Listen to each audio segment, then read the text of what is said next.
Let's take you back to Sydney now, where a man has been injured and residents evacuated after an explosion in a Bondi Junction unit. Reporter Mark Reddie is live at the scene. Mark, good morning. What happened?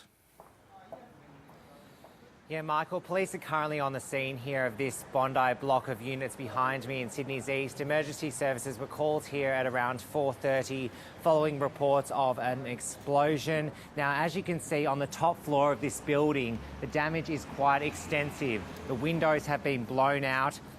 The kitchen sink is partially hanging out the window. We can also see that this explosion seems to have ripped through 3 rooms up there as well. Behind me here, there's some debris on the floor, some clothes, and also quite a bit of glass around here too. So a 35-year-old man who was living there at the time of this explosion remains in a serious but stable condition in nearby St Vincent's Hospital.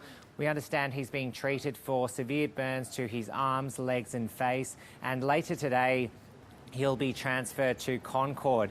Now, 30 residents were inside this building at the time of this explosion, and they were quickly evacuated onto the street in the early hours of this morning. They've since been allowed to return to their homes and are now slowly going about their daily routines as normal. Peter Emery was inside one of these units during this explosion. Let's have a listen to what he had to say. All I heard was the shattering of glass, just sort of went everywhere. I thought it was out the back, but it was actually right outside our front door. The missus felt the whole building shake and shattering glass as well. She was quite scared. The kids didn't even wake up from it, which is quite strange. It's a bit freaky coming out this morning and seeing that the whole sort of one side of a building's been blown apart.